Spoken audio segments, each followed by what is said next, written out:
आ गया वो समय जिसके लिए हम इतने प्रयत्न कर रहे थे, किसी प्रकार ये ज्ञान, ये नाम, ये भक्ति सुरक्षित रह सके। और अब ला दे बोछार मेरे बच्चों पर। तो ये वो 5505 वर्ष वाला समय आ गया। तो कहने का भाव ये है, जो परमात्मा धर्मदास जी को उसमें बता रहे हैं, काल ने कहा था कि 12 पंथ करूं मैं साजा, नाम तुम्हारा ले करूं आवाजा। अरे 12 पंथों में 12 पंथ चलाऊंगा, 12 पंथ, और 12 पंथों में जो नाम लेगा वो मेरे मुंह में आवेगा। और अनेक पंथ चलाऊं या विद जीवों को भरमाऊं, जाओ जोग जीत संसारा, जीव न माने कहा तुम्हारा। जीव तुम्हारा कहा न माने और हमारी ओढ़ हो बात बखाने। ऐसे नकली संत भेज के 12 तो कबीर पंथ के और अनेक 10वां मेरी से निकली जितनी ब्रांच हैं, ये निरंकारी वगैरह, ये सुधांशुर, आसाराम जैसे, ये कृपाल, और ये सारे जितने ब्रह्म ऋषि जैसे, ये कुमार स्वामी ने कक्का पता नहीं और कितनी दुनिया को भ्रमित कर दिया। तो ये सब काल के पंथ थे। तो काल ने कहा था, और अनेक पंथ चलाऊं या विद जीवों को भरमाऊं, देवल देव और पत्थर पुजवाऊं, और तीर्थ व्रत और नकली जप तप मन लाऊं, इन में उलझा दूंगा। तब परमात्मा ने कहा था कि 12वां पंथ गरीबदास का पंथ होगा। कबीर परमेश्वर ने 600 वर्ष पहले कहा था धर्मदास जी को कि 12वां पंथ जो होगा उस कबीर पंथ के नाम से चलने वालों में गरीबदास जी का होगा।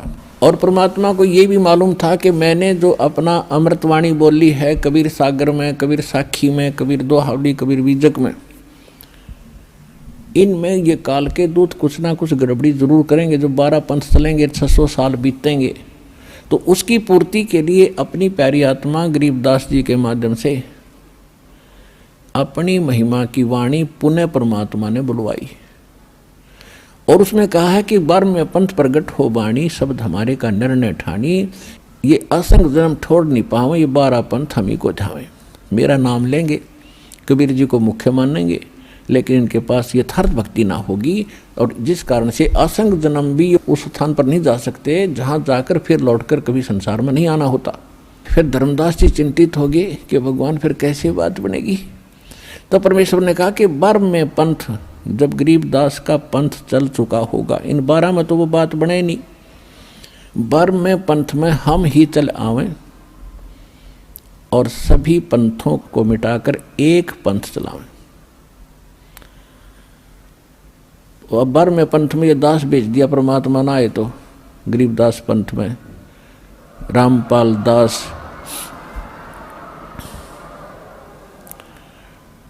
तो कबीर साहब ने कहा है कि पुरुष और गुरु सतगुरु में जो मेरा सच्चा गुरु होगा उसमें कोई भेद ना जानना, समकर जाने। मम संत मुझे जान मेरा ही स्वरूपम, परमात्मा ने कहा है मम संत, मेरे संत को मुझे ही जान, मेरा ही स्वरूपम।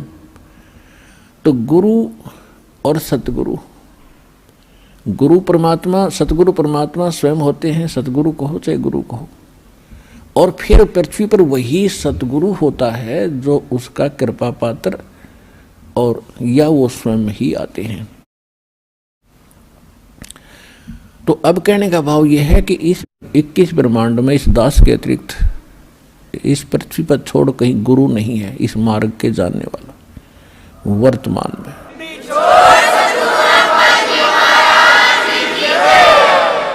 अब हम वहीं आते हैं जहां से प्रसंग शुरू हुआ था। भाई गुरु बिन माला फेरते, गुरु बिन देते दान, गुरु बिन दोनों निष्फल हैं, चाहे पूछो वेद पुराण।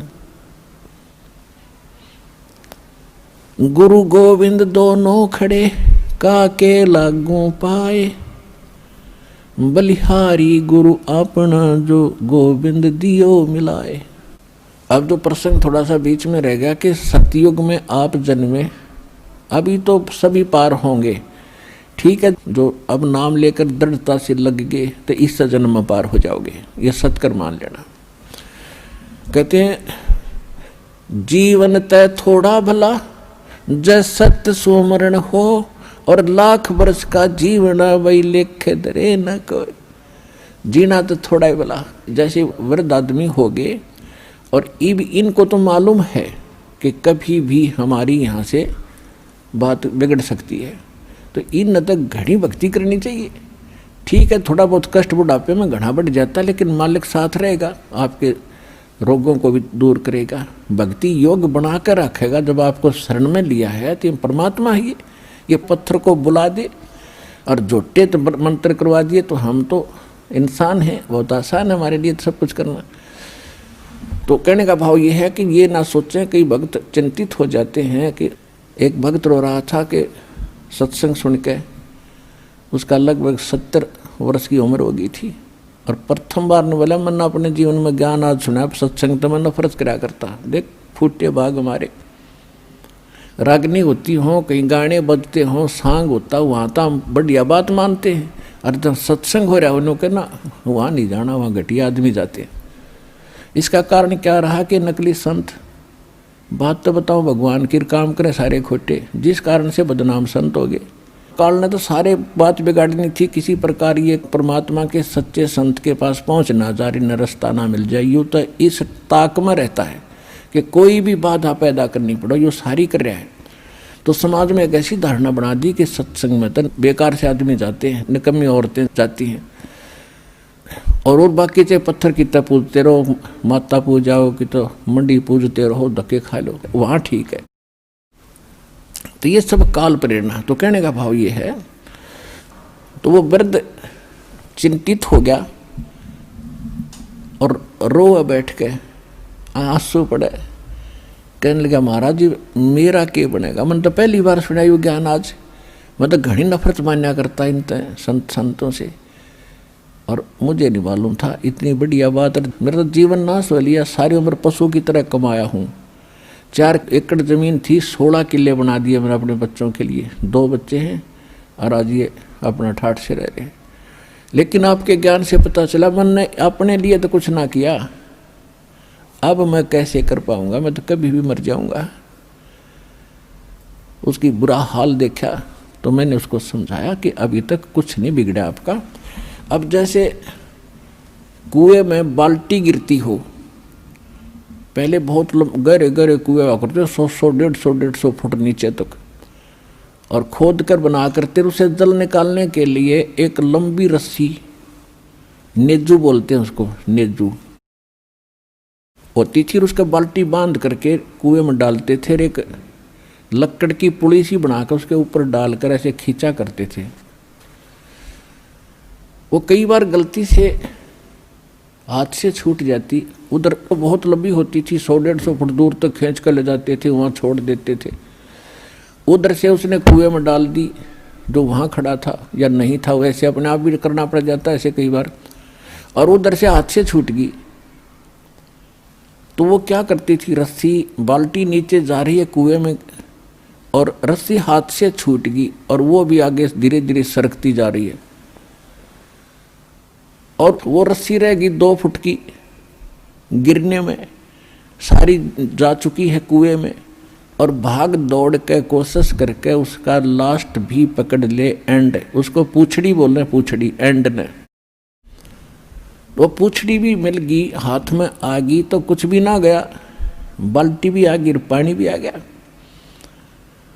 तो इसी प्रकार आपका कुछ नहीं बिगड़ा अभी तक। मनुष्य जीवन रहते और ये सतभक्ति मिल गई तो आप कहवा पूछड़ी हाथ में आ गई, एंड ठा गया इस जीवन का, और दोनों हाथों में डके खींच ले विष्णु, यानी भक्ति करो डट के, इस जन्म में बेड़ा पार हो जाएगा। जीवन ते थोड़ा भला जय सत्य सोमरण हो, ये लाख वर्ष का जीवन लेख धरे ना कोई। लाख वर्ष भी हमने जी का देख लिया। तो जो प्रसंग चल रहा है कि सतयुग में आपकी पूंजी खत्म हुई, उसके बाद त्रेता में आपने बड़े बड़े खूब अच्छे जीवन व्यतीत किए, कोई दुख विशेष नहीं होते थे। और फिर इसी प्रकार द्वापर में, अब कलयुग के प्रारंभ में भी घना सा दुख नहीं था। अभी तक परमात्मा में आस्था भी थी। अब काल ने इस बिजली पीढ़ी में बिजली गिरनी थी। आप देख रहे हो, दास का जन्म 8 सितंबर 1951, 8/9/1951 को हुआ था। और उससे पहले कभी माहौल देखा हमने, किस प्रकार रहा करते थे, कितना सिंपल जीवन जीते थे, कैसे नेक विचार उन बुजुर्गों के होते थे, कैसा आपस में प्यार होता था। उसके बाद ये 50 वर्ष के अंदर अंदर ये कितना परिवर्तन हो गया। दिन और रात का कहते हैं, जमीन आसमान का अंतर हो गया। इंसान की भावना बदल गई, विचार बदल गए, रहन सहन बदल गए और भगवान से कोसों दूर हो गए। और जिनमें भगवान की आस्था थी वो नकलियां के फंसा दिए काल ने, इन ग्रुप के ग्रुप बना दिए। कितने बड़े बड़े करोड़ों जीवों का नाश कर दिया इन नकली संतों ने। ये थे तो पुण्यात्माएं।